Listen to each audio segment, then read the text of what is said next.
এটা নিয়ম যে স্পিকারের সামনে মাথা ঝুঁকিয়ে সম্মান প্রদর্শন করেই পার্লামেন্টে অংশগ্রহণ করতে হবে। এবার আল্লামা সাঈদীকে একটা আর্টিকেল দেওয়া হলো, rules of procedure, article number 267, যেখানে লেখা ছিল পার্লামেন্টে ঢোকা অবস্থায় এবং বের হওয়া অবস্থায় উভয় অবস্থাতেই স্পিকারকে সম্মান জানাবার উদ্দেশ্যে মাথা ঝুঁকাইয়া সম্মান প্রদর্শন করিতে হইবে। এই কথা পড়ার সাথে সাথে আল্লামা সাঈদীর মাইন্ড স্ট্রাইক করলো। উনি বললেন, অসম্ভব, একজন মুসলমানের মাথা জাস্ট আল্লাহর সেজদায় নত হবে, কোন মানুষের সামনে মুসলমান তার মাথাকে নত করতে পারবে না।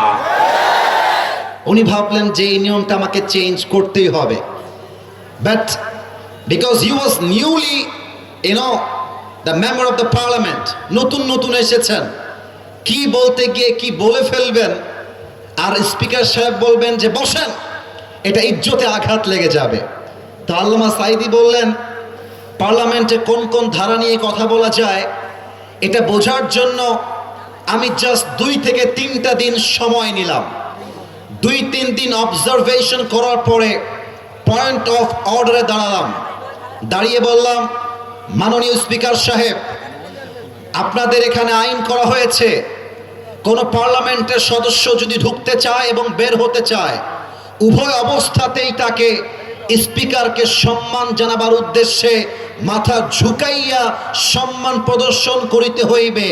আমি কোরআন থেকে বলতে চাই, হাদিস থেকে বলতে চাই। তিনি দলিল দিয়ে 15 মিনিট বুঝাই দিলেন, মুসলমানদের মাথা জাস্ট আল্লাহর সামনে নত হবে, কোনো মানুষের সামনে নয়।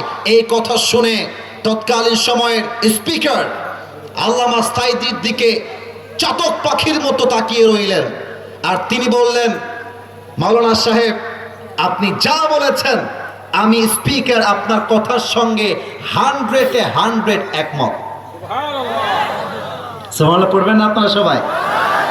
কিন্তু পার্লামেন্টের কোনো আইন এভাবেই চেঞ্জ করা যায় না। আপনাকে বিধি মোতাবেক নোটিশ দিতে হবে, সেই নোটিশ কমিটিতে উঠবে, আলোচনা হবে, সিদ্ধান্ত হবে, তারপরে আমার কাছে আসলে রুলিং যাবে।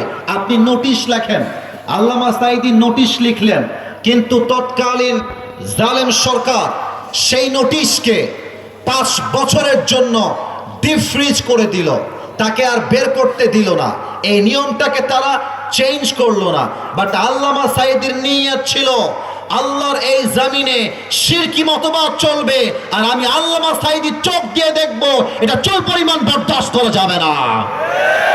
উনি আবার পার্লামেন্টে আসলেন 5 বছর পরে নির্বাচিত হয়ে, উনি আবার সেই সিদ্ধান্তকে উত্থাপিত করলেন, নোটিশ উঠলো, কমিটিতে সিদ্ধান্ত আসলো, পার্লামেন্ট থেকে রুলিং করা হলো এবং সিদ্ধান্ত পাশ হলো, কিয়ামত পর্যন্ত বাংলাদেশের পার্লামেন্টে কোনো দিন কখনো স্পিকারের সামনে কোনো এমপিকে, মন্ত্রীকে, সংসদ সদস্যকে মাথা ঝুঁকাইয়া সম্মান প্রদর্শন করতে হবে না। আল্লাহু আকবার।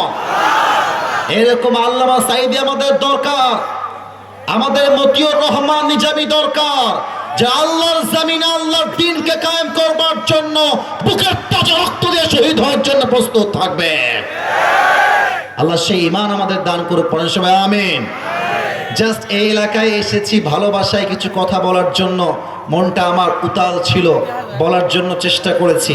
আপনাদের আজকে এই প্রোগ্রামে বসতে পেরে আপনারা সবাই খুশি না বেজার? আস্তে শুনলাম মনে হয়, বলেন সবাই খুশি না বেজার? পড়েন সবাই আলহামদুলিল্লাহ। আমাদের আজকে এই প্রোগ্রামে তোমরা বামে কয়েকবার সাউন্ড করেছো, আপনারা একটু খেয়াল রাখলে ভালো হতো না? আমি বারবার দেখতেছি দে আর মেকিং নয়েজ, বাট আমি বলছি না, কারণ রেকর্ড হচ্ছে, এটা বাজে ইম্প্যাক্ট ফেলবে পাবনার জন্য। তোমরা হয় ওয়াচ শোনো, আর যদি আসল উদ্দেশ্য হয় ভিডিও করা, তাহলে বাহিরে গিয়ে টিকটক করো। এখানে